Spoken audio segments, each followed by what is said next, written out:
Clark Shepard rode into the Arizona Territory on a Tuesday morning in the spring of 1882 with $43 in his pocket, a second-hand pickaxe strapped to his mule, and a hunger in his chest that had nothing to do with food. He had heard the stories in Kansas City, sitting at the back of a saloon, while men with sun-cracked lips and wild eyes described rivers that ran with color, mountains that split open like ripe fruit to reveal glittering veins of gold and silver, and a land so raw and untouched that a man with enough nerve could carve himself a fortune straight out of the earth. Clark Shepard had plenty of nerve. What he had less of was luck, and what he did not yet know was that luck is a strange and particular thing, the kind that doesn't always arrive in the form you expect it. He was 28 years old, broad through the shoulders, with dark hair that curled at the collar and eyes the color of the Missouri River on a cloudy afternoon, a gray-blue that shifted depending on the light. He had spent the better part of his 20s working cattle drives from Texas to Nebraska, saving money, spending it, saving it again, always with the feeling that something better was waiting just past the next ridge. His mother had called him restless. His father, a quiet man who had farmed the same 40 acres in Missouri all his life, had called him foolish. Clark had called himself determined, and he supposed all three of them were right.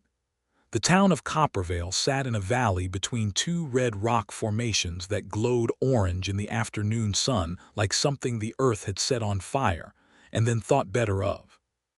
It was not a large town, but it was a lively one, with the population that tends to gather wherever rumors of mineral wealth have spread their particular fever. There was a single main street with a general store, a land office, a livery stable, a saloon called the Dusty Boot, a doctor's office that doubled as a barber shop, and a church at the far end that looked like it had been built in a hurry and never quite forgiven for it.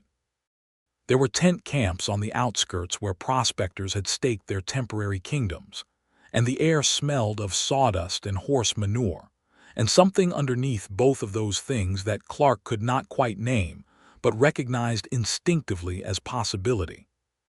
He tied his mule, whose name was Aristotle on account of the animal's stubborn insistence on doing things his own way, outside the general store and went in to buy flour, coffee, and dried beans.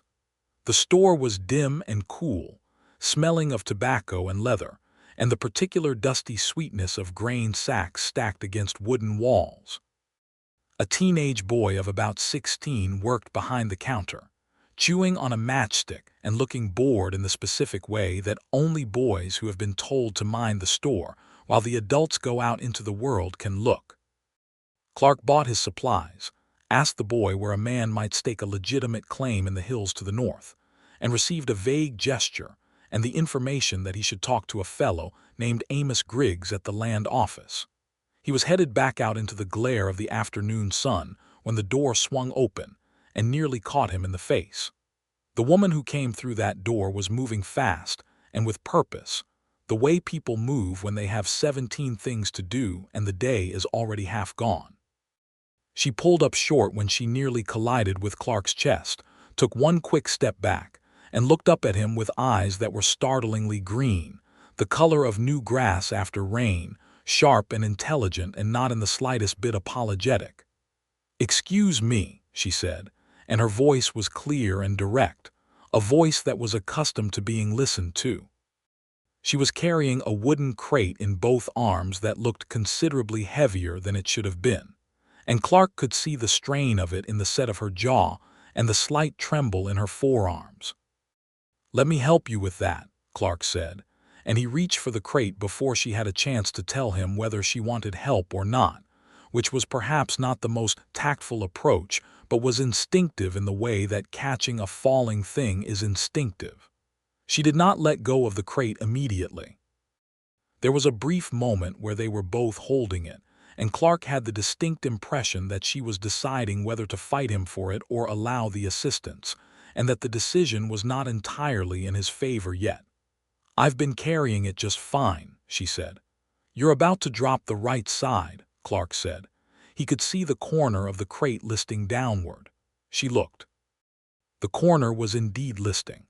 She made a small sound that was not quite a sigh and was not quite conceding the point, and she let him take the weight. Clark hefted it and was surprised by how heavy it actually was. He did not show the surprise on his face because he had a feeling she would notice, and he did not want to give her the satisfaction of knowing she had nearly carried something that taxed his own arms. "Where does it go?" he asked. "The wagon outside," she said. "The one with the gray horse." He followed her out, set the crate carefully in the bed of the wagon, and straightened up. She was already checking that the crate was situated properly, adjusting it a quarter inch to the left, which accomplished nothing structural but was clearly just something she needed to do. "Thank you," she said, and now she did look at him, full and direct, the way people look when they're deciding what category to put you in. "I don't believe I know you." "Clark Shepard," he said. "Arrived about an hour ago." "Another prospector," she said, and there was something in the way she said it that wasn't quite dismissal but was adjacent to it. "That's the intention," Clark said. "Is that a problem?" "It's not a problem," she said. "It's just that we get about 10 of you a week and 9 of them are gone by the time the month turns. The 10th one usually stays and causes trouble of a different sort." She said it without malice, just observation, the way a person states weather patterns. "And which sort am I going to be?" Clark asked. The corner of her mouth moved, not quite a smile but close enough that he noticed it. "Dorothy Reed," she said, offering her hand the way a man would, straight out, no nonsense. He shook it.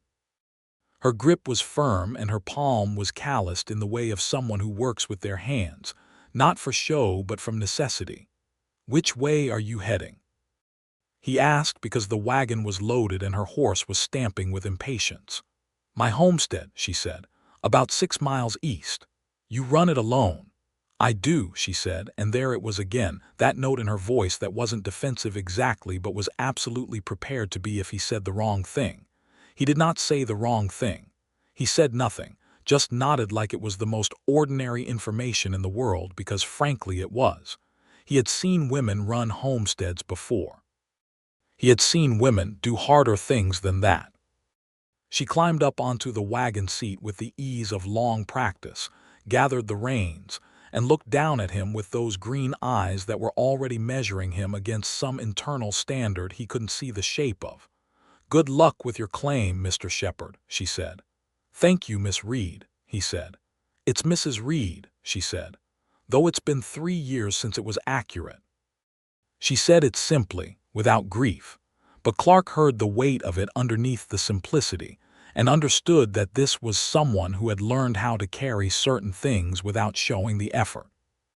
She clicked her tongue at the gray horse and drove away down the main street of Coppervale without looking back, and Clark stood watching the wagon raise its small cloud of dust, and thought that the territory was already more interesting than he had expected it to be. He spent that first afternoon with Amos Griggs at the land office, a narrow, sunburned man who wore spectacles too small for his face, and spoke in the measured tones of someone who has been asked the same questions so many times that he no longer needs to think about the answers. Clark registered his intention to prospect in the hills north of town, paid the modest fee, received a hand-drawn map with certain areas already crossed out to indicate prior claims, and went to find a place to set up camp before nightfall. He made camp at the base of a rocky slope about 2 miles north of town, where a thin creek ran cold and clear between boulders, and the ground was flat enough to be comfortable, but sheltered enough to be sensible. He built his fire, cooked his beans, drank his coffee, and lay on his back looking at a sky so full of stars it seemed almost ridiculous, the kind of sky that makes a person feel simultaneously very small and very awake. He thought about the woman with the green eyes, Dorothy Reed, who had been married and was no longer, who ran a homestead alone and carried heavy crates without complaint and had a handshake like she meant it. He thought about her for a while and then told himself firmly that he was here for gold, rolled over, and went to sleep. The next morning he started working the creek with his pan, spending hours in the cold water learning the rhythm of it, the swirl and settle, The way a man had to be patient and read the gravel and trust his hands.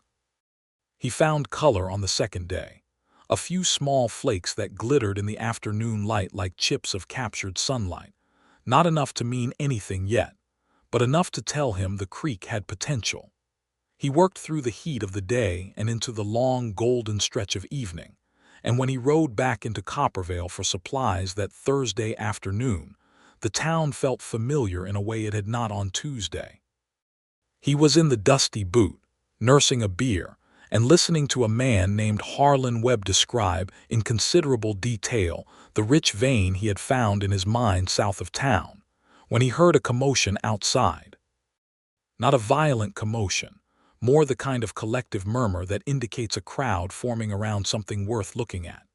He set down his glass and went to see.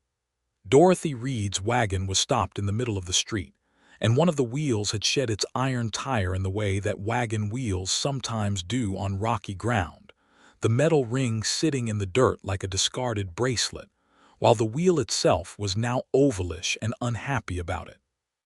Dorothy was standing beside the wagon with her arms crossed, and her expression suggesting she was working through the mathematics of how this was going to delay her afternoon, and a small crowd of men had gathered to offer opinions without actually doing anything helpful.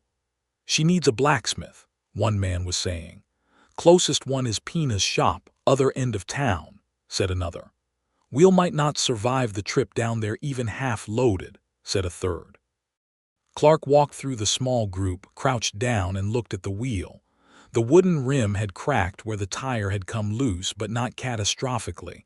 The tire itself was intact. He stood up. "Do you have the tools for this?" He asked Dorothy. She looked at him. A flicker of recognition crossed her face. "Mr. Shepard." "Clark," he said. "The tools." "Under the seat," she said, after a moment's consideration that he understood was not about the tools. He had repaired more wagon wheels than he could count over the course of cattle drives, and the principle was straightforward. You heated the tire, expanded it slightly, set it back on the rim, and let it contract as it cooled to grip the wood tight. The problem was that he needed a fire and a way to heat the tire evenly. He looked around, spotted the blacksmith's shop sign at the end of the street that the crowd had mentioned, and looked back at Dorothy. "If we unload the wagon enough to reduce the stress on the wheel," he said, "we can walk it down to the blacksmith, slowly." "That crate weighs 40 pounds, Dorothy said. "I know," Clark said. He had carried it 2 days ago. She looked at him for another moment, then turned to the crowd. "Are any of you gentlemen going to stand there, or are any of you going to be useful?" she said, and her voice had that clear, carrying quality that made men straighten up involuntarily. 2 of them stepped forward to help lift the crate down. Clark supervised the unloading, helped guide the wagon with its compromised wheel the length of the main street, while Dorothy led the gray horse with a hand on the bridle, speaking to the animal in a low, steady voice that Clark found himself listening to even though the words were not meant for him. At the blacksmith's shop, a broad Mexican man named Tomás Pina took one look at the situation and set to work without unnecessary commentary, which Clark appreciated. Clark stayed to help, holding the tire steady in the fire with long tongs while Tomás worked the bellows, then helping to fit the heated metal back onto the rim with practiced speed before it could cool too quickly. Dorothy stood to the side, watching. Clark felt her watching. It was not an uncomfortable feeling. It was the feeling of being assessed by someone whose assessment would not be trivial. When it was done and the wheel was cooling and contracting and gripping properly, and Tomás was being paid his fair price and nodding with professional satisfaction, Dorothy said, "I owe you a meal." Clark straightened up from where he had been crouching. His back protested slightly. "You don't owe me anything." "I don't make offers I don't mean, Mr. Shepard," she said. "And I don't enjoy owing people.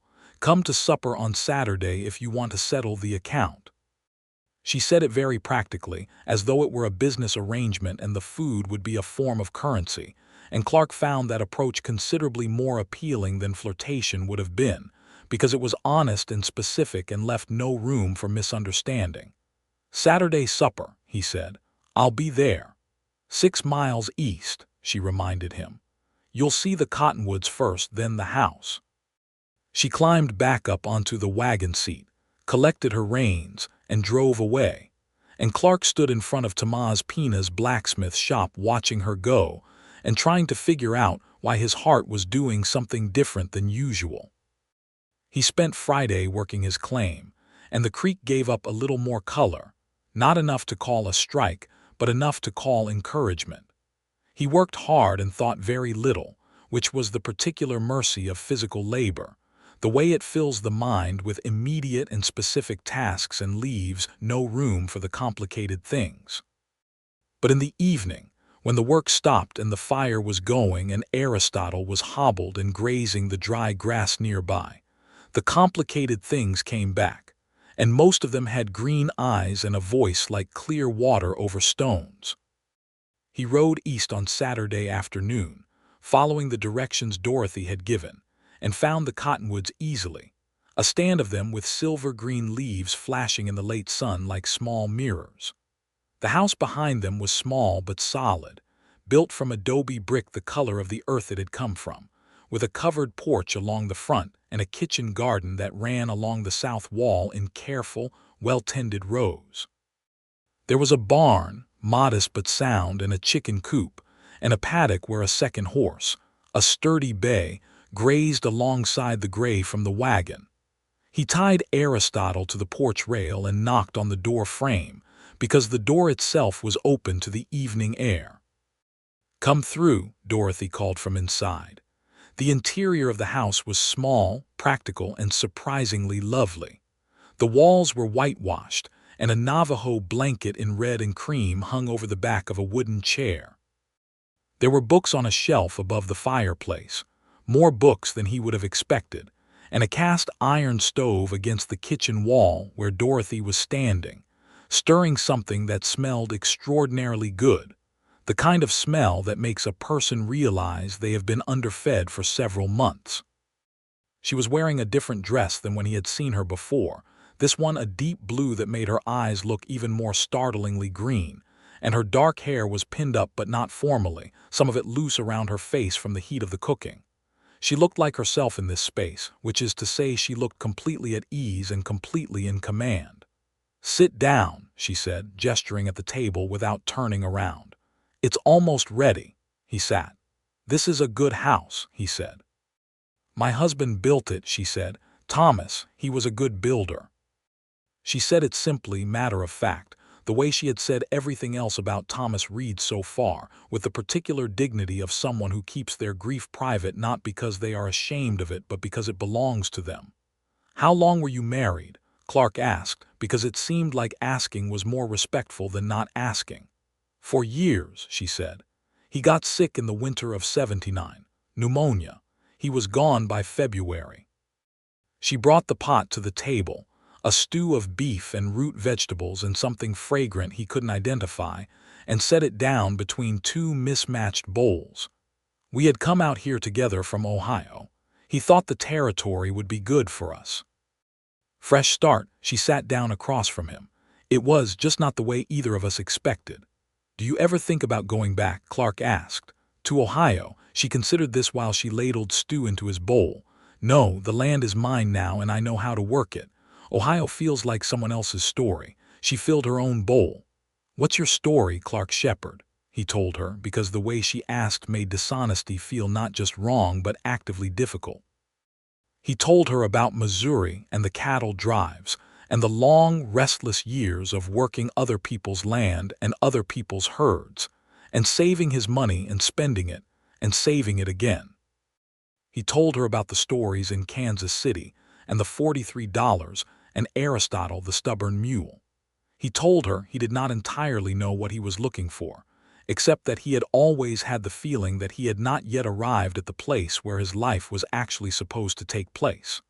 She listened to all of this with genuine attention, without interrupting or offering commentary until he was finished, and then she said, "You know that most men don't find what they're looking for in those hills." "I know," he said. "Does that worry you?" "It used to," he said. "It worries me less than it did." She looked at him for a moment with those precise green eyes, and he felt measured and found not wanting, which was a more powerful feeling than he would have expected. After supper, she made coffee and they sat on the porch in the cooling evening, watching the stars come out one by one over the desert landscape, and the conversation moved through territory that felt increasingly like something Clark wanted to map carefully and return to. She told him about her homestead, about the crops she grew and the horses she kept, and the chickens whose names she absolutely did not acknowledge having given them. She told him about the other homesteaders nearby, a family named Garza about 2 miles south, and a widower named Samuel Bright who was 63 and kept bees. She told him about the town and the people in it, the politics of a small frontier community where everyone knew everyone's business and forgiveness was practical, because you had to live next to each other regardless. "What do you need from the general store that was so heavy on Tuesday?" he asked, because he had been curious about that since it happened. "Seed grain," she said. "Spring planting is almost the right time for the second sowing. I push the season a little later than most people because I've worked out that the soil here holds heat longer than it looks like it should." She paused. "That probably sounds like nothing interesting." "It sounds like you know your land," Clark said. She looked over at him in the evening dark, and her expression did something complicated and brief that he could not entirely read. "Yes," she said quietly, "I do." He rode back to his camp under a full moon that turned the desert to silver, and Aristotle picked his way carefully over the rocky ground as if he too were thinking about something. Clark worked his claim for the next several days with renewed focus, finding that the creek continued to yield color in small but consistent quantities, enough to make him think there might be a more concentrated deposit somewhere upstream.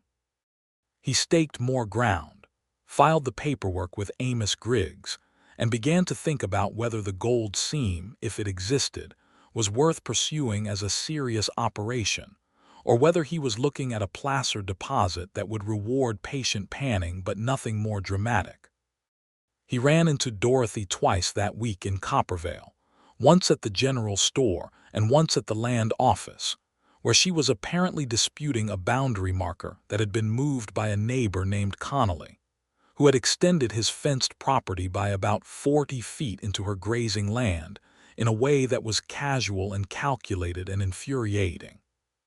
Clark watched her present her case to Amos Griggs with the controlled precision of someone who has done their homework and intends to make sure that fact is evident. She had the original survey documents. She had measurements she had taken herself. She had a letter from the original land office in Tucson confirming her title. Amos Griggs, to his credit, listened carefully and agreed that the boundary marker needed to be restored to its proper position. The neighbor Connolly, who was present for this conversation, was a thick-set man with a red face and the expression of someone who had expected to get away with something and was having to recalculate. "You'll have the marker restored by Friday," Amos told Connolly. Connolly looked at Dorothy and did not say anything, but the look said enough. Clark was standing by the door and saw it, and something went tight in his jaw. Dorothy saw Connolly's look too and met it with a calm so absolute it was almost more impressive than anger would have been. Outside, Clark fell into step beside her on the boardwalk. "He's going to be difficult about this," he said. "He's been difficult about it for 6 months," Dorothy said. "He's had the marker in the wrong position since October. I've written twice to Amos and twice to Tucson. This was the third time telling him in person. At some point, all the difficulty in the world doesn't change what the documents say. Does he bother you out at the homestead?" She paused and looked at him, and he realized the question had come out with more concern than he had intended to reveal. "He hasn't," she said carefully, "and I'm not without recourse if he did. I have a rifle that Thomas taught me to shoot, and I'm a better shot than Connolly at this point. He knows that." She said it without boasting, just information. "I'm sure you are," Clark said. "I just want to know you're safe." Dorothy stopped walking. The afternoon sun hit her face at an angle that made her eyes almost luminous. She looked at him with an expression that was not quite surprised but was something adjacent to it, something softer than her usual precision. "That's kind of you, Clark," she said. His name in her mouth sounded different than he expected, warmer. "I'm safe," he believed her. He also thought about her safety a great deal over the following days in a way that was not entirely rational, and that he recognized, with some amusement at himself, as something more than general human concern. He went back to supper on the following Saturday, and this time Dorothy had made a roast chicken and biscuits that were the best things he had eaten in what felt like years, and they stayed on the porch talking until nearly midnight without either of them noticing the time passing in the way that time passes when everything being said feels worth saying. She read to him. Not in a formal or contrived way, just that there was a moment in the evening when she reached for one of the books from the shelf, a collection of poems by Walt Whitman, and read a few lines out loud, and Clark sat very still and listened not just to the words but to her voice reading them, the way it moved through the language like she understood it from the inside. "Do you like poetry?" she asked when she stopped. "I haven't thought about it in a long time," he said honestly. "I think I might like this." "Thomas didn't care for it," she said, and then she smiled, a real smile this time, wider than the almost smiles he had seen before, and it changed her whole face in a way that made his chest do something inconvenient. He was a better man than his taste in literature. Clark laughed. It felt like something breaking open. He had not laughed like that in longer than he could remember, and Dorothy looked at him with visible pleasure at the sound, and then laughed herself. And for a moment, the two of them were just laughing in the warm night air on her porch, with the stars spread overhead and Aristotle making sounds of dignified complaint from the rail. On his third visit, he brought her something. He had found it in the creek that week, not gold, but a piece of quartz that had caught the light in a particular way, streaked with pink and orange, and a thread of purple that looked like something painted rather than natural. He had fished it out of the water and held it in his palm, and thought of her without quite understanding why, and he had carried it in his pocket for several days before he got to her homestead.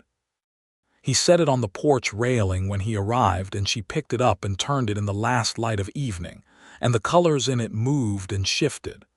"It's beautiful," she said.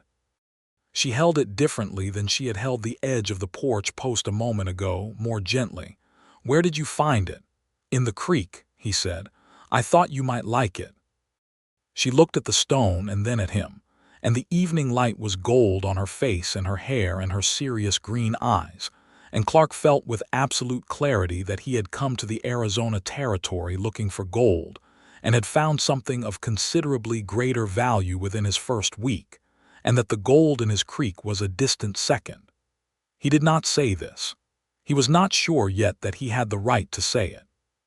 But he felt it, the way you feel certain truths long before you are ready to speak them, because speaking them makes them real in a way that feeling them does not, and real things can be lost. "Thank you," Dorothy said. She set the quartz on the windowsill inside, where the morning light would find it. 3 weeks into his time in Coppervale, Clark found the vein. It was upstream from his original claim, tucked under a limestone shelf where the creek bent south, and when he prized a piece of rock loose with his pickaxe and it caught the late afternoon sun, he sat back on his heels and looked at it for a long time. It was real. It was significant. He was holding in his hand the reason he had ridden 600 miles from Kansas City, and his first thought was that he wanted to tell Dorothy about it. He filed the additional claim the next morning and spent the following week working the site with focus and care, using proper techniques, documenting what he found, being methodical rather than frantic about it the way some men became when color appeared, the fever taking over from the sense. He extracted enough material to know the vein was genuine and had depth. He was not yet wealthy, but he was on his way to something solid. Harlan Webb from the Dusty Boot came nosing around his claim on a Thursday afternoon, making conversation that was too casual to be entirely innocent. Clark watched him with careful attention. Webb had a reputation in town that was mixed in the way of someone who had probably cut corners but never quite decisively enough to be called dishonest outright.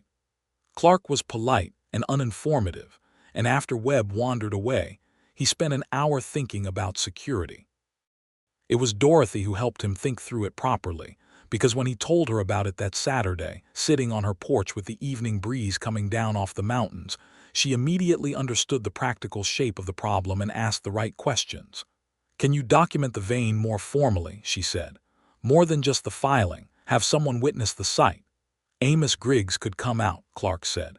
"He should," Dorothy said. "And you should be working with a partner if you can trust one. Someone who can be at the site when you're not." "I'm not sure I know anyone here well enough to trust with that yet," Clark said. She looked at him steadily. "What about Tomás Pina?" she said. "He's been in this valley 12 years. His reputation is absolute. He doesn't have a claim of his own right now. You think he'd be interested? I think you should ask him," she said. "He's an honest man who deserves the opportunity." Clark went to see Tomás Pina the following Monday, and the conversation was straightforward in the way of two men who communicate primarily through the quality of their work. Tomás listened to the proposal, asked a few precise questions about the claim, came out to look at the vein the next day, and shook Clark's hand in agreement by Tuesday afternoon.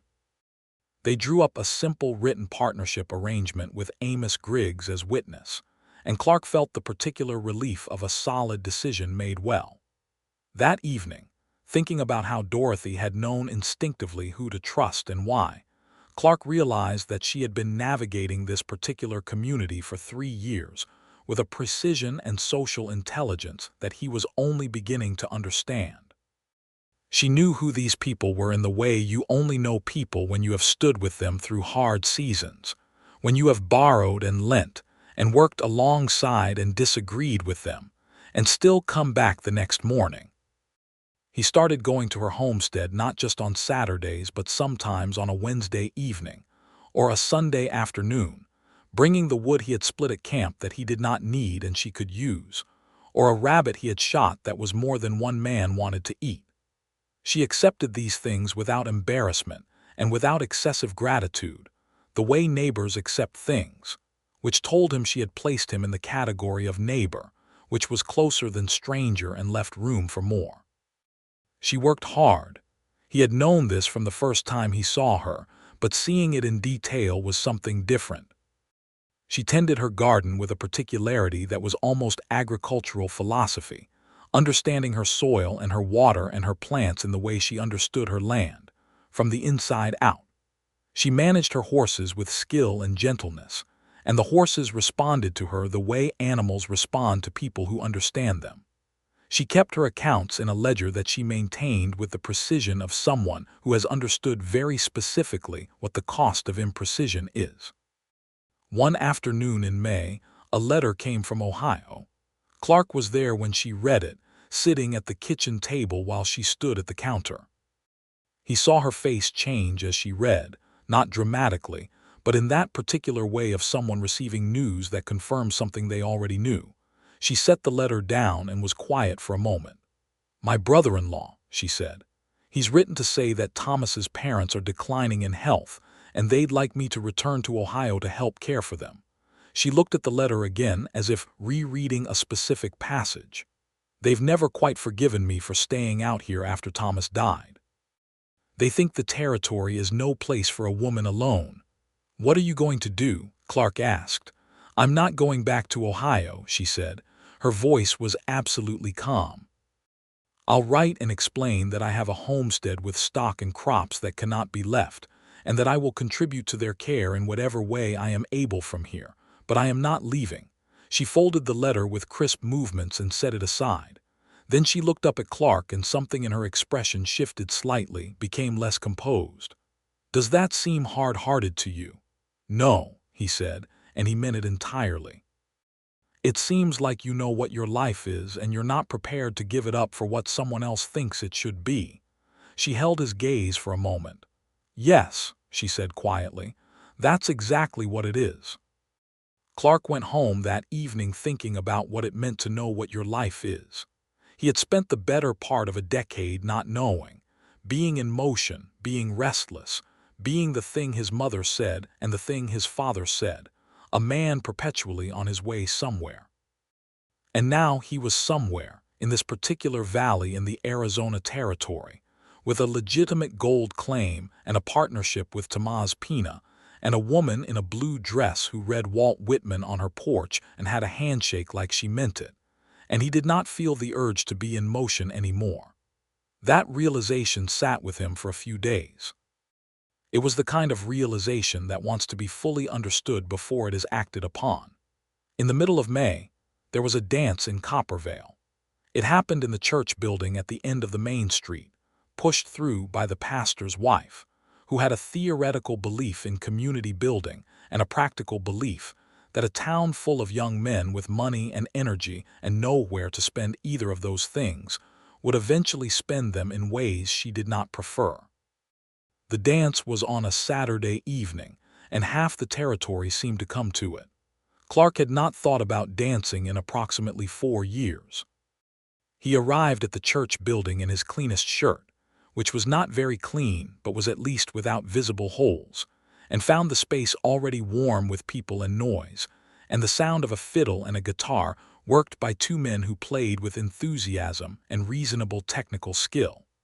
He found Dorothy near the far wall, talking to Elena Garza, the wife from the Garza homestead to the south, a warm and laughing woman who was clearly one of Dorothy's genuine friends.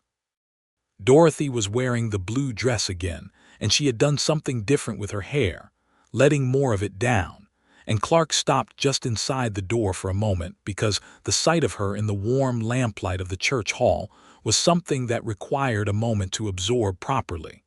She saw him from across the room. Her expression did not change dramatically, but she said something to Elena Garza and moved through the crowd toward him, which was the most meaningful thing she could have done because she did not look like someone who moved through a room for a person unless she intended to. "You came," she said. "You knew I was going to," he said. "I thought you might," she said, which was not quite the same thing, and she was almost smiling. The fiddle started something lively, and the floor began to fill with couples and people attempting to remember steps they had learned at other dances in other places. And Clark looked at Dorothy and said, "Do you want to dance?" "I want to very much," she said. "Fair warning, I'm better than I look." He held out his hand and she took it, and they found their place on the floor, and the fiddle pulled the music into the room like weather coming in from the hills, and they danced. She was indeed better than she looked, or rather she was exactly as good as someone who had been doing something important for a long time with genuine love for it. She moved with the same precision and confidence she brought to everything else, but here it was different, looser somehow, like watching a person's truest self emerge from behind the necessary daily armor. Clark was not a bad dancer himself, and they fit together with a naturalness that made several people on the floor look at them twice. Between dances, they went outside to the cooler air of the evening, and the noise from inside was muffled and pleasant, and they stood at the edge of the porch light where the desert stretched out into the dark and the stars were enormous above them. "I like the territory at night," Clark said. "It's honest at night," Dorothy said.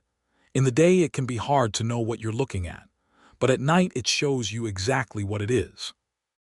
He looked at her profile, the clean line of her jaw and the curve of her shoulder, and the way she was looking out into the dark with an expression of perfect contentment. Something moved in his chest with a force that was not entirely comfortable, because it was too large for the space it was occupying, or rather the space it was occupying was not the space he had been using for it, which was the careful, manageable space of admiration. This was something considerably bigger than admiration, and he was going to have to figure out what to do with it. "Dorothy," he said. She turned and looked at him. "I think you should know," he said carefully, "that I am not planning to leave Coppervale." She looked at him steadily. "When did you decide that?" "I've been deciding it for some time," he said. "The vein being what it is, the partnership with Tomás, the land here, it all makes sense to stay." He paused. "But that's not the whole of it." "I know it isn't," she said quietly, and her voice had something in it he had not heard before, not the clear and direct competence of her usual register. Something underneath that, something that was careful in a different way, the carefulness of a person who has been hurt and has healed and is not eager to be hurt again. "I'm not Thomas," he said, because he thought that needed to be said directly and without apology. "I'm not asking you to replace anything. I'm not that kind of fool." "No," she said, and something in her shoulders relaxed, barely perceptibly. "You're not." She looked at him for another long moment with those green eyes that saw clearly and expected to be clearly seen. "I think I've known for a while what this has been becoming," she said. "I'm not sure what to do with it yet." "I'm not asking you to do anything yet," Clark said. "I'm just telling you I'm staying." She looked at him for a long moment, and then she said, "Good," and her voice was warm with something that sounded very much like relief. They went back inside and danced 3 more times, and when Clark drove Aristotle back to camp well after midnight, the mule's hooves making their slow, sure sound on the night ground, he felt something he recognized after a moment as happiness. Simple and specific in his. The following weeks had a quality of accumulation about them, the way good things sometimes build, slowly at first and then with increasing momentum. The mine was yielding well, with Tamaz managing the serious excavation work, while Clark oversaw the operation, and continued to make runs between the site and Coppervale for supplies and equipment. They hired 2 men from the prospector camps, brothers named Joel and Pete Alderman, who were good workers with a practical attitude and no particular interest in anyone else's business, which Clark valued. Connolly did restore the boundary marker, as Amos Griggs had required, but he did it with the resentful energy of a man filing away a grievance, and Clark noticed that, when he was in town and Dorothy was in town at the same time, Connolly watched her in a way that was not hostile exactly but was calculating, and Clark did not like it. He mentioned this to Dorothy one evening, and she listened without dismissal. "He wants my grazing land," she said. "Not because he needs it urgently, but because he thinks the principle is worth establishing, that if he waits long enough and applies enough pressure, I'll eventually consider selling or moving." "And will you?" Clark said. "No," she said, "but I'm also not going to waste my life being afraid of him. He's a coward of the particular kind that only acts when he's sure of the outcome. As long as he's not sure, he won't act." "What makes him sure?" Clark asked. "Isolation," Dorothy said. "If he thought I was completely alone out here, he might feel differently about the odds." She said it practically, without drama, but the implication was clear. Clark thought about this for a day or so. Then he went to see Amos Griggs about a land parcel that bordered Dorothy's homestead on the north side, an empty quarter section that had reverted to the territory when its previous claimant had left the previous winter. It was not great farmland, but it was decent grazing land, and it had a reliable well already dug. He bought it. He did not immediately tell Dorothy what he had done. He was not yet ready for that conversation, which required more than the straightforward honesty he had been practicing so far. It required the honesty of intention, and that was a larger thing. He was ready for it on a Sunday afternoon in June when the heat was serious, and the desert was the color of beaten gold, and the sky was the deepest possible blue above them. They were sitting in the shade of the cottonwoods by Dorothy's house, and she had brought cold water from the well in a clay jug, and it was the specific pleasure of cool water and shade on a hot day that makes a person feel the world is fundamentally generous. "I bought the quarter section north of you," he said. She went still. Set down her cup of water very carefully, looked at him. "I'm going to build on it," he said. "A proper house. The mine is going to be productive enough to do it right." He paused. "I want to be your neighbor. I want to be close enough to be useful when you need someone and far enough to respect what's yours." "Clark," she said, and her voice had something in it he had never heard from her before, something that was not composure. "I'm not asking you for anything," he said quickly, because he could see she needed to hear that. "I'm telling you what I'm doing. You don't have to do anything about it." "You bought land next to mine," she said. "Yes." "Because of Connolly." "Partly," he said. "Mostly because I want to be near you." The silence stretched. A blue jay argued with itself in the cottonwood above them. Aristotle hobbled nearby, ripped up a mouthful of dry grass with characteristic conviction. "I haven't let myself think about you two directly," Dorothy said finally. She was looking at her hands. It felt safer to keep it practical. The wheel, the supper, being useful to each other. She looked up. "But you brought me a piece of quartz that made me think about color for 3 days after. And you listened to me talk about soil temperature like it was interesting. And you shake hands with Tomás Pina the same way you'd shake hands with any man, which is not something everyone does. And I have been significantly less comfortable living alone since you got here than I was before, which is entirely your fault." Clark looked at her. The afternoon light through the cottonwood leaves made shifting patterns on her face and her dark hair and her green eyes, which were bright with something she was not quite ready to name, but was not trying to hide either. "Is that a complaint?" he said. "I haven't decided yet," she said. "Take your time," he said. "I'm not going anywhere." She looked at him for a long moment, and then the corner of her mouth moved in that way it did, the almost smile that had been one of the first things about her he had catalogued, and this time it became the real thing, the wide and genuine smile that changed her whole face. "You are," she said, "a very stubborn man. Comes from working with mules," he said.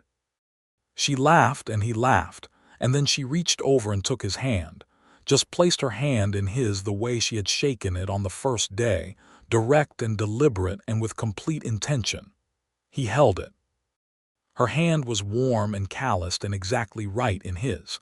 "I think," Dorothy said, "that I am in considerable trouble with you." "I know I am with you," Clark said. "Have been since you nearly knocked me over in the general store." "I did not nearly knock you over," she said with dignity. "You were in the doorway. You were moving very fast. I was carrying 40 pounds of seed grain." "In both directions," he said. She tightened her hand on his, and they sat in the cottonwood shade in the June heat, and the blue jay continued to argue, and Aristotle continued to be philosophical about existence, and Clark thought that the territory was the most beautiful place he had ever seen in his life, and not primarily because of the gold.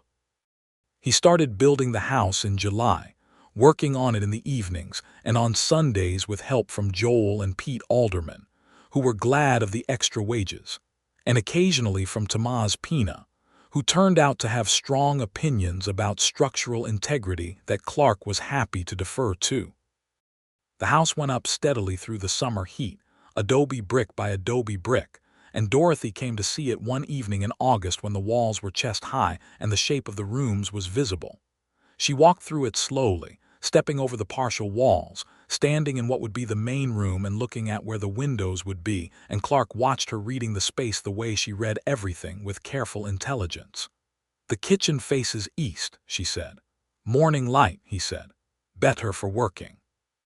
She turned and looked at him with an expression that was no longer the measured thing she had worn when he first met her, no longer the careful composure of someone who has learned to protect themselves well.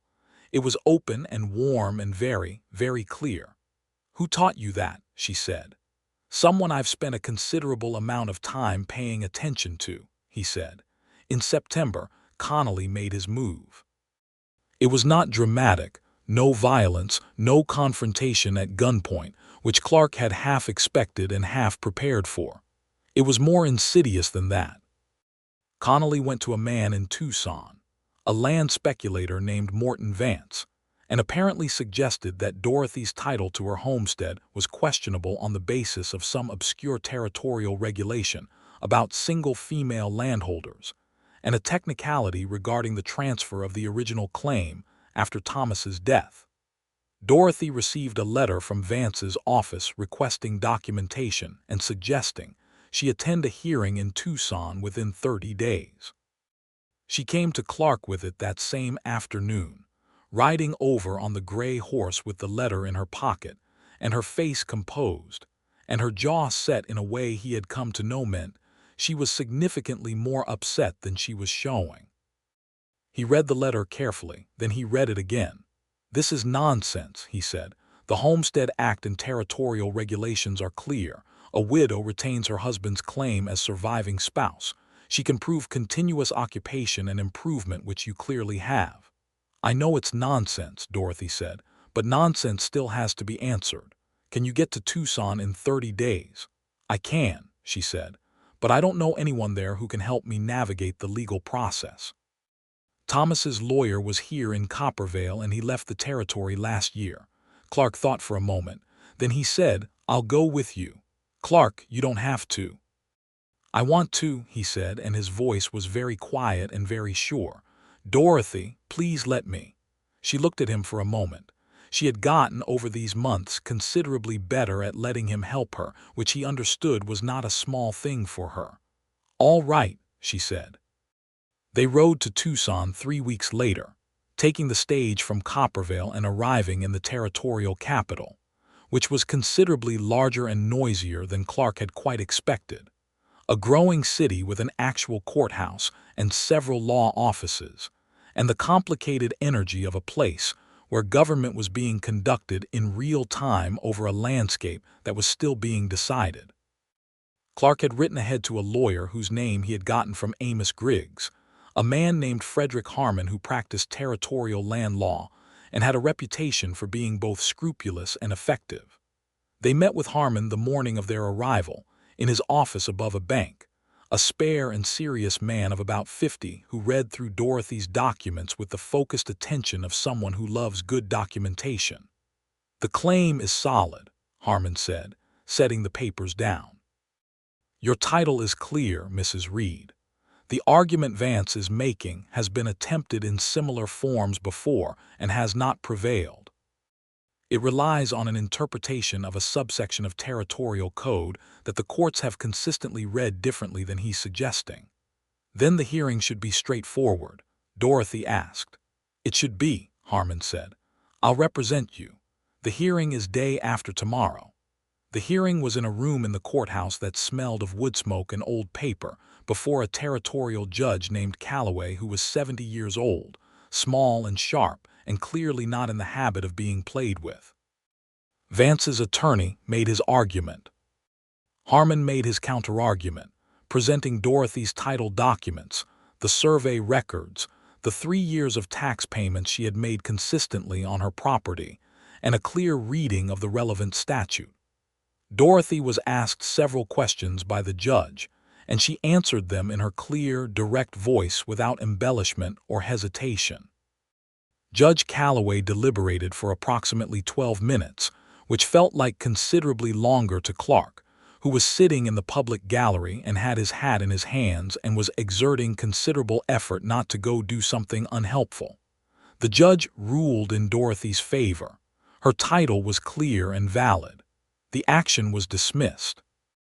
Outside the courthouse in the Tucson afternoon, Dorothy stood in the sunlight with the ruling paper in her hands and Clark beside her and the busy street of the territorial capital moving around them, and she was quiet for a moment in the way she was quiet after something significant.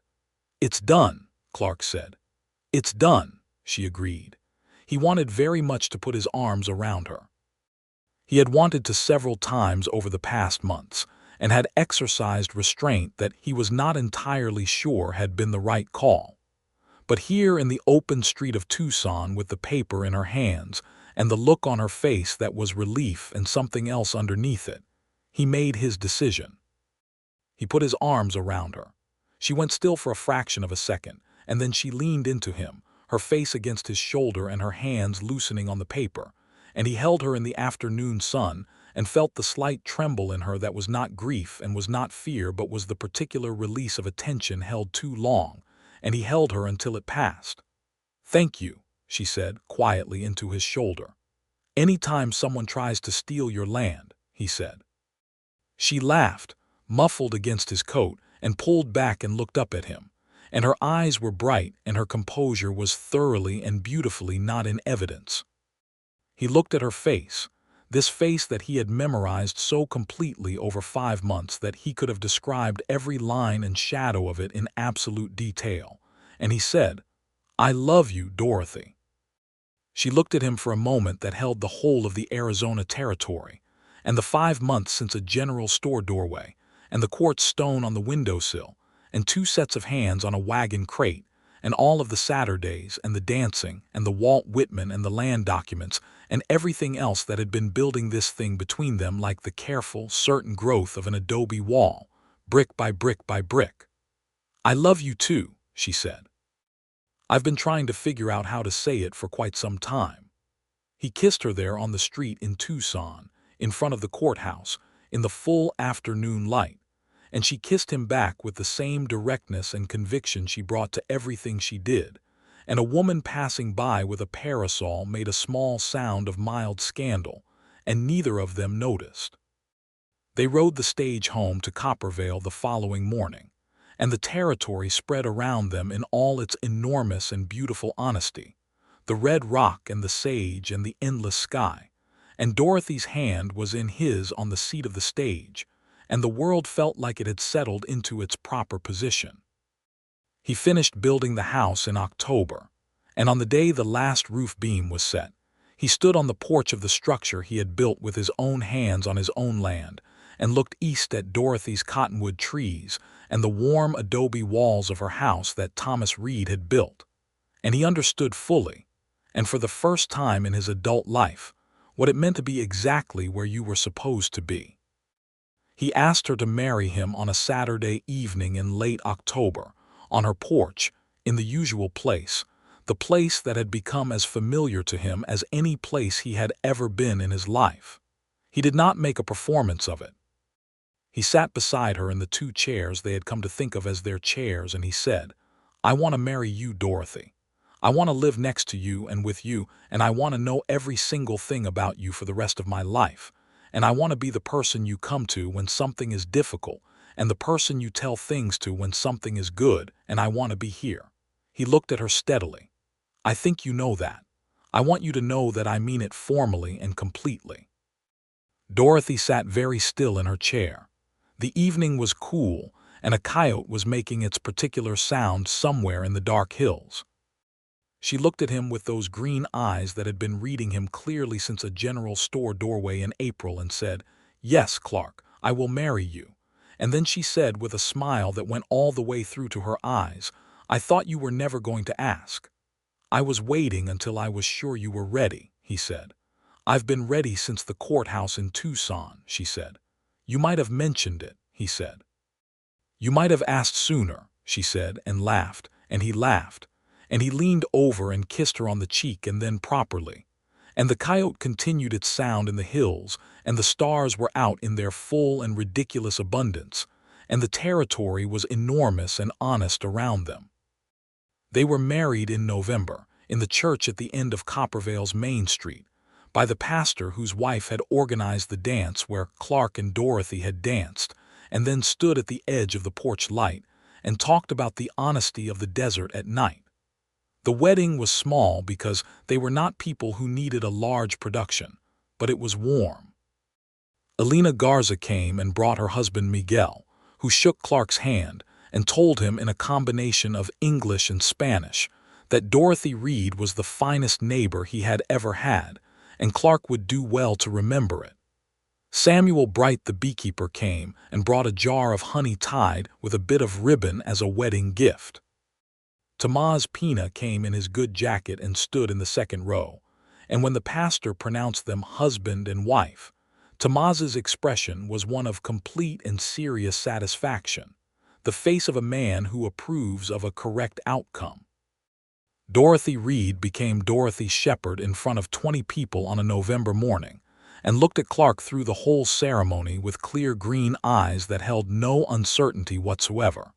And when he kissed her at the pastor's indication, she held his face in her hands and kissed him back like she meant every word of what they had just said to each other, which she did.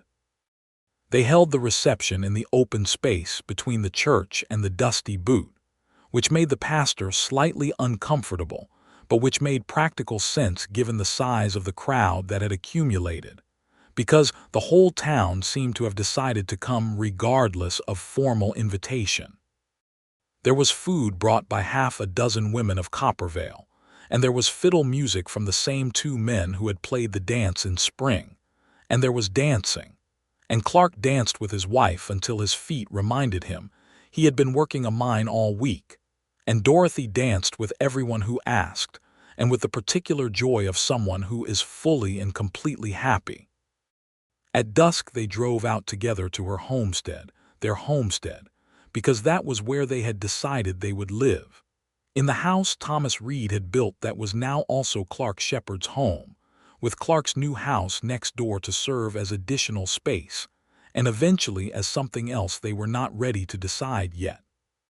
They sat on the porch that night, the first night as husband and wife, in the two chairs that had become their chairs, and the desert was dark and cool around them, and the stars were as unreasonably beautiful as they always were, and Dorothy was leaning against Clark's shoulder and his arm was around her, and everything was quiet and settled and right. "Are you happy?" he asked her. "Incomparably," she said. Winter came over the territory with its particular quality, cold nights and bright days and the occasional hard freeze that made the ground ring underfoot and sent the horses into restlessness. Clark and Dorothy Shepard worked through it together, the homestead and the mine and the daily practical life of two people making something real in a real landscape. They established rhythms and rituals, small domestic certainties, who made the coffee and who brought in the wood, and who dealt with Aristotle's considerable personality when the mule was in one of his moods, which Dorothy handled with a patience that Clark found both admirable and slightly humiliating, given that he had owned the animal for considerably longer. The mine continued to produce. By February, they had extracted enough to put serious money in the territorial bank in Tucson, money that represented not just Clark's original grubstake multiplied by a factor he had not quite let himself hope for when he rode into Coppervale, but real security, the kind that changes the nature of future decisions. Connolly had been quiet since the Tucson ruling. He had apparently understood the message, which was that Dorothy Shepard's title was indisputable and her position in the valley was not going to be eroded by tactical pressure. He sold his place in March to a family from New Mexico, the Romero family, who arrived with 4 children and a herd of goats, and immediately became excellent neighbors in the way that people who arrive with children and goats tend to do. In the spring, Dorothy told Clark she was going to have a child. She told him on a morning in March. Standing in the kitchen garden, she was beginning to prepare for the new season, the two of them in the bright, cool morning light with the smell of turned earth around them. She said it simply and directly, the way she said everything, watching his face as she said it. Clark Shepard, who had driven cattle from Texas to Nebraska, who had panned gold in a cold creek for days at a time, who had built a house with his hands in the Arizona heat, who had stood in a courthouse in Tucson, and watched a territorial judge dismiss a fraudulent claim on the property of the woman he loved, felt his eyes go bright with something that was entirely outside his experience of himself. "Are you all right?" Dorothy asked, studying his face with careful attention. "I'm very, very good," he said, and his voice was not entirely steady, and he crossed the space between them and took her face in his hands and kissed her forehead and then her face, and then held her there in the garden in the March morning light while the soil waited to be planted, and the mountains were violet and pale gold in the distance. "I thought you might like the news," Dorothy said, muffled against his jacket, and there was a smile in her voice that he could feel as well as hear. "Like is a modest word," he said. He was careful with her in the months that followed in a way that occasionally made her remind him firmly that she was not made of glass, which he knew, but which his instinct overrode in the particular way of men who love someone more than they had expected to love anyone. She let him be careful within reason and reminded him firmly when he was past it, which was a system that worked reasonably well because it was honest on both sides. The summer of 1883 came down over the territory like a warm hand, big and golden and generous. Dorothy's garden was the best it had been in 3 years, by her own assessment, because Clark had helped her carry water during the dry weeks without being asked, which she credited to the right level of soil moisture.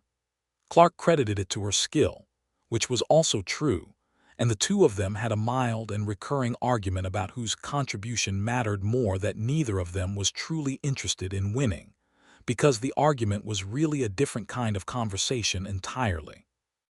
In August, Dorothy went into labor on a Thursday morning, and Clark rode to fetch the doctor, a capable woman named Agnes Whitfield who had arrived in Coppervale 6 months previous and had already earned the complete confidence of everyone in the valley by the simple method of being very good at what she did. Clark rode hard and came back hard and spent the next several hours doing what men of the era were invited to do in such circumstances, which was wait on the other side of a door and listen to nothing he could do anything about. Elena Garza sat with him on the porch and made him drink coffee and told him in her warmly sensible way that Dorothy was the strongest woman she had personally ever known and that he should breathe. And Clark breathed and drank his coffee and watched the August morning tick toward afternoon. The boy arrived at 2 in the afternoon with a cry that Clark heard through the wall, and that made his heart do something enormous and wordless. Dr. Whitfield opened the door and looked at Clark with the particular expression of someone delivering good news and said, "Healthy boy, your wife is asking for you." Dorothy was propped on the pillows looking tired in a way Clark had never seen her look before and more beautiful than he had words for, and she was holding a very small and very loud person who had, improbably, a remarkable amount of dark hair for someone who had been in the world for approximately 4 minutes. "Come and see your son," Dorothy said. Clark sat on the edge of the bed and looked at his son and felt something happen in him that rearranged several things permanently and without apology. He was small and red-faced and tremendous. His hands were impossibly perfect. He had Dorothy's jaw and Clark's coloring, and his own entire self that belonged to no one else. "Thomas," Dorothy said, looking at Clark for his reaction to the name. Clark looked at her. The generosity of it, the clarity of it, the particular integrity of a woman who could honor the man she had lost while fully living the life she had built since. "Thomas Shepard," he said. "Thomas Reed Shepard," she said, "if you don't mind." "I don't mind at all," Clark said. He leaned over and kissed her very gently and looked at his son again. "Hello, Thomas." Thomas Reed Shepard expressed his opinion of this introduction at considerable volume, which Clark chose to interpret as enthusiasm. The partnership with Tomás Pina continued through 1883 and into 1884, the mine producing well and both men prospering in the specific way of people who do good work in partnership. Tomás bought a house in Coppervale and expanded his blacksmith operation, and the two families, the Shepards and the Pinas, whose wife Rosa had arrived from Sonora in early 1883, became the particular kind of neighbors and friends who are present for the important things without needing to be asked. Coppervale itself was growing, slowly but with intention. The land office expanded. A second general store opened. A schoolteacher arrived, a serious young man from Pennsylvania named Mr. Hawthorne, and the school building went up on a lot next to the church, and Dorothy Shepard was on the committee that organized the building effort with the same precise and competent energy she brought to everything. In the spring of 1884, Clark made the decision to scale down the active mining operation. The vein was not exhausted, but it was past its richest period, and the extraction was becoming more labor-intensive for diminishing returns, which was the natural progression of such things. He and Tomás dissolved the mining partnership with complete goodwill and a shared dinner at the Shepard homestead, and Clark shifted his primary occupation to the homestead itself, expanding the grazing land, improving the stock, building the operation into something that could sustain itself and a family across the years. This suited him more than he would have predicted when he rode into the territory with $43 and a second-hand pickaxe. Clark Shepard turned out to be a man who was suited to land. He understood it in the accumulating way that comes from staying, from watching the same piece of ground through all its seasons, and learning its particular patterns and responses. Dorothy had understood this about him, he thought, before he understood it about himself. They expanded the original homestead, incorporating Clark's adjacent quarter section fully into the operation, and in the fall of 1884 they built a larger barn with a loft that Joel Alderman, who had stayed on as a permanent hand, had particular opinions about, all of them structurally sound. Pete Alderman had left for Nevada in early 1883, following a rumor of silver, which was the nature of some men, and Clark wished him well and understood it completely, being himself a man who had once followed that particular pull. Dorothy became pregnant again in the winter of 1884, and this time she told him in a more private manner, not in the garden but in the evening by the fire, and Clark received the news with the same overwhelming rightness he had felt the first time, which was its own kind of surprise, that it did not diminish with repetition but compounded. She had a girl in September of 1885, and this time Clark was in the room at Dorothy's insistence, standing near enough to be useful and far enough not to be in Agnes Whitfield's way, which was a specific spatial negotiation. He watched his wife do the most extraordinary thing he had ever seen a person do, and held her hand through the parts where she would let him, and was quiet when she needed quiet and present through all of it. And when the girl arrived, she was smaller than Thomas had been and more immediately serene, looking at the world around her, with an expression of calm assessment that Clark recognized instantly. "She has your eyes," Dorothy said, looking at the baby and then at Clark with a tiredness that had joy running through it like gold through quartz. "She has your expression," Clark said. "She's already deciding what category to put us in." Dorothy laughed, and it was the most beautiful sound in the room, which was a room with a great deal of beautiful sound in it. "Margaret," she said. "Margaret Shepard," Clark said. "Hello, Maggie." Margaret Shepard regarded her father with the particular ancient gravity of the newly born, and then apparently decided he was acceptable, which Clark would tell her about for the rest of her life. Thomas Reed Shepard was 2 years old when his sister arrived, and had already established himself as a person of considerable energy and opinion. He came to inspect the baby with the careful suspicion of a child who has been the center of attention, and is now presented with information that suggests this arrangement is changing, and then he touched her cheek with one cautious finger and said, "Soft," with such solemn precision that both his parents tried not to laugh and failed. The years that followed had the quality of good-built things, solid and warm and full of use. The homestead produced well, and the stock increased, and the Shepard children grew in the particular fast-slow way that children grow, rushing through stages, and then seeming to hover in a moment before the next one begins. Thomas was serious and curious and had Dorothy's love of books, discovering the Whitman volume on the shelf at age 5, and needing someone to read it to him immediately. Maggie was bold and physically confident, fearless with horses in a way that made Clark proud and frequently anxious in equal measure, and she had her mother's green eyes and her father's jaw and absolutely everyone's inability to tell her what to do. Dorothy taught at the Coppervale school 2 days a week beginning in 1886, when Mr. Hawthorne was overwhelmed by the increasing number of students that the growing valley was producing.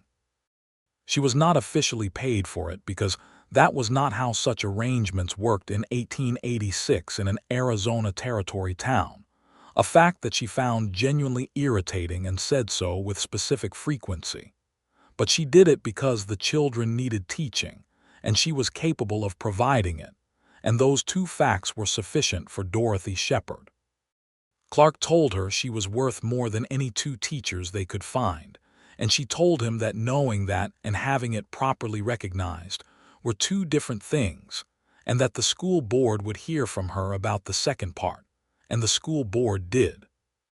In 1888, she was formally appointed as an assistant teacher and received a formal salary, which she used partly for a second Whitman volume for the school library, and partly for the best cooking stove she had ever owned, installed in the kitchen of the homestead, with a satisfaction she did not bother to be modest about. Clark was 40 years old when he stood on the porch of the house that Thomas Reed had built and that he had made his own, on an October evening that smelled of wood smoke and sage, and the particular richness of turned autumn earth, and looked at the land he had come to know as precisely as he knew anything in his life. The mountains were purple and orange in the last light.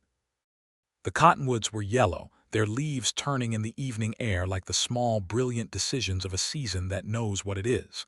The barn was sound. The stock was good. The children were inside with their mother, the sound of their voices a warm current audible through the open kitchen window. He had come to the territory for gold.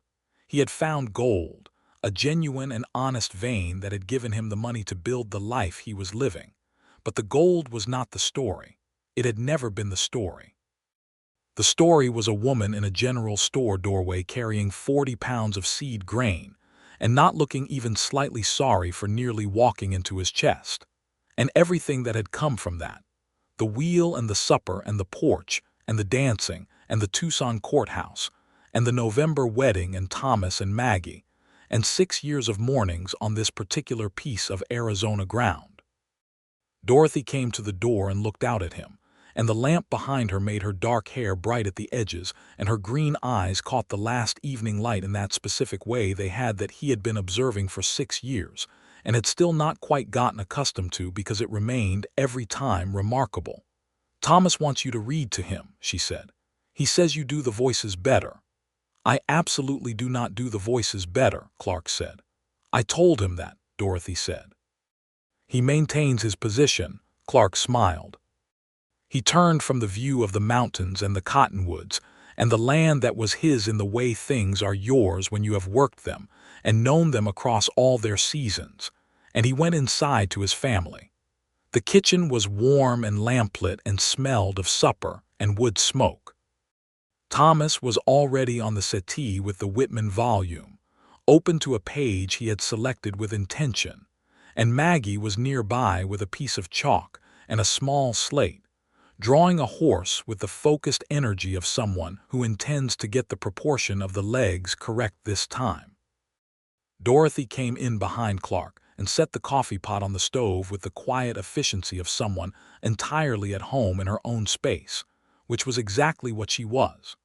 Clark settled onto the settee, and Thomas pressed the book into his hands and pointed at the page, and Clark began to read, his voice moving through the words that Dorothy had first read to him on a porch on a spring evening 6 years ago, when the territory had been new to him and everything had been opening.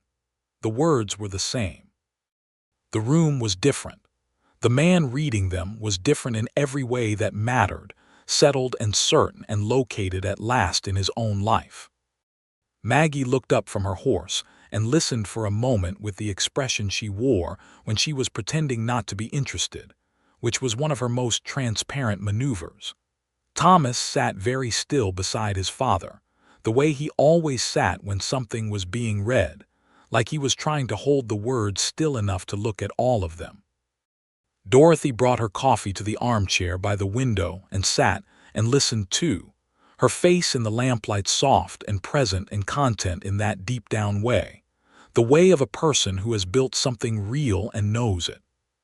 Clark read until Thomas's eyes were heavy, and Dorothy took Maggie to bed over the mild and principled protest of a 7-year-old, who was not tired, and intended to make sure everyone understood that. Clark carried Thomas to his bed and tucked him in, and the boy was asleep before the blanket was fully settled. He came back to the main room, and Dorothy was still in the armchair with her coffee and her book, and the lamp making gold of the room around her.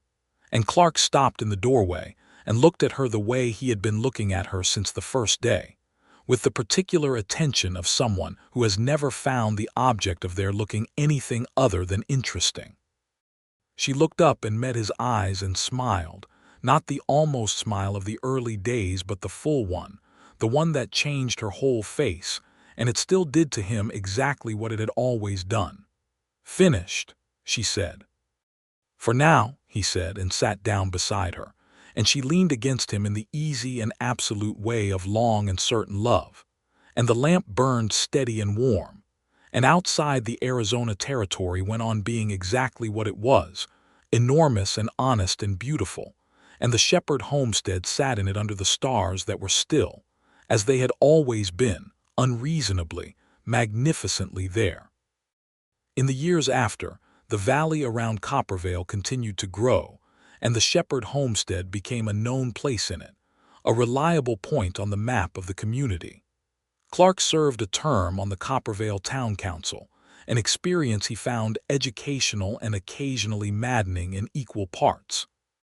Dorothy continued her teaching and was formally made the primary teacher of the Coppervale School in 1891, which came with a salary that was still less than it should have been, but was at least honest about what it was, and she accepted it with the pragmatism of someone who is playing a long game.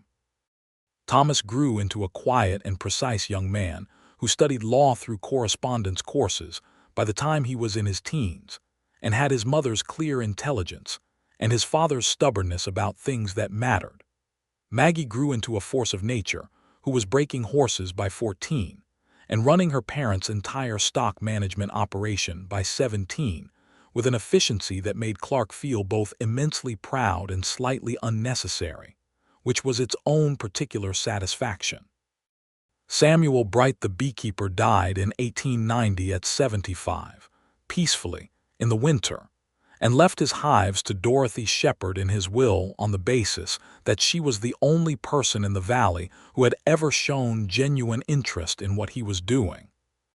Dorothy learned beekeeping with the same systematic intelligence she brought to everything, and the hives were producing by the following spring, and the honey became a small additional income and a large additional pleasure, and Clark ate honey on his biscuits every morning with the contentment of a man who knows exactly how fortunate he is. On an April morning in 1892, 10 years after Clark Shepard rode into the Arizona Territory with $43 and a second-hand pickaxe, he and Dorothy sat on their porch in the early light with their coffee and the spring smell of the desert coming off the hills and the cottonwoods beginning their new green and the horses moving in the paddock below. "Do you remember what you told me," Clark said, "that day we met, about prospectors?" Dorothy considered. "I said 9 of them leave by the time the month turns," she said. "The 10th stays and causes trouble of a different sort." "Which sort was I?" he asked. She looked at him over her coffee cup with those green eyes that had been reading him for 10 years and still found things worth reading. "The best possible sort," she said. He took her hand across the space between their chairs, her calloused, capable hand that had shaken his like it meant it on the day they met, and held it in the morning sun, and the territory spread around them in all its beautiful, particular, earned reality, and everything that needed to be said had been said, and everything that needed to be built had been built, and everything that needed to be found had been found. And they sat together in the quiet and the morning light and the decade of love that had made this life, and it was enough, and it was whole, and it was exactly and completely right.